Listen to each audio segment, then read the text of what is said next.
شام وہ ہوا جس نے جلدی پر تیل کا کام کیا۔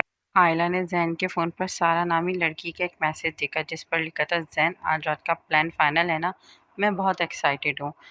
عائلہ کا دل جیسے رک گیا۔ اس نے بغیر کچھ سوچے سمجھے، بغیر زین سے پوچھے، بغیر اپنے ذہن میں ایک دفعہ فیصلہ کر لیا۔ وہ نہیں جانتی تھی کہ سارا کوئی اور نہیں بلکہ ایک ریئل اسٹیٹ ایجنٹ تھی جو نئے گھر کی رجسٹری کے لیے زین اور عائلہ کی شادی کو 2 سال ہو چکے تھے، لیکن ان کے درمیان کی خاموشی کسی سردی کی دھند جیسی گہری ہو چکی تھی۔ غلط فہمیاں جب دلوں میں جگہ بنا لیں تو لفظ اپنی تاثیر کھو دیتے ہیں۔ زین ایک بڑی کمپنی میں پروجیکٹ مینیجر تھا جو اکثر رات گئے تک کام میں مصروف رہتا۔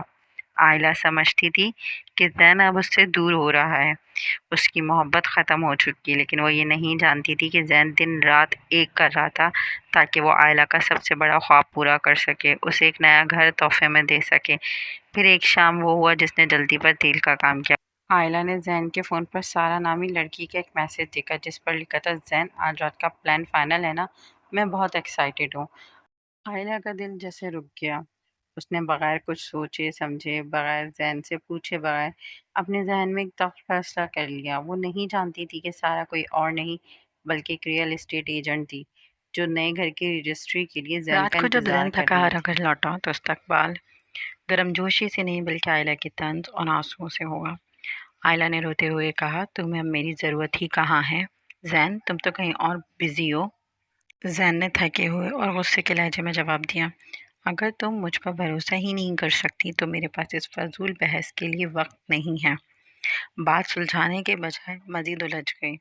زین دوسرے کمرے میں چلا گیا اور اس رات دونوں کے درمیان کی دوری اور بڑھ گئی۔ اگلی صبح عائلہ نے بھاری آنکھوں کے ساتھ اپنا سامان پیک کیا۔ وہ یہ گھر چھوڑ کر جا رہی تھی، لیکن جیسے ہی ڈائننگ ٹیبل کے پاس سے گزری اس کی نظر ایک سفید لفافے پر پڑی جس پر لکھا تھا، عائلہ کے لیے۔ کانپتے ہاتھوں سے اس نے لفافہ کھولا اور اندر نئے گھر کے کاغذات تھے اور ساتھ میں ایک چھوٹا سا نوٹ بھی لکھا ہوا تھا، عائلہ میں جانتا ہوں میں اس وقت تمہیں وقت نہیں دے پا رہا، لیکن یہ سب ہمارے آنے والے کل کے لیے، یہ تمہارا خواب تھا نا، ہم اگلے ہفتے اپنے نئے گھر میں شفٹ ہو رہے ہیں، آئی لو یو۔ عائلہ کی آنکھوں میں پچھتاوے کے آنسو بہہ رہے تھے۔ اس سے اپنے شک پر اور اپنی جلد بازی پر بے حد افسوس ہوا۔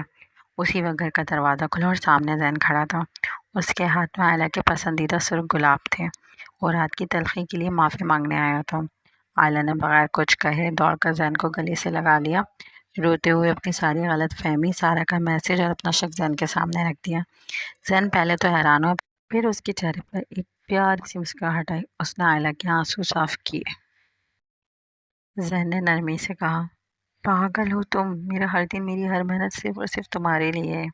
ساری غلط فہمیاں ایک پل میں دھند بن کر اڑ گئیں اور وہ رشتہ جو ٹوٹنے کے کنارے پر تھا، محبت کے ایک نئے اور مضبوط احساس کے ساتھ دوبارہ جی اٹھا، کیونکہ جہاں سچی محبت ہوتی ہے وہاں دیر سے ہی صحیح سچائی جیت ہی جاتی ہے۔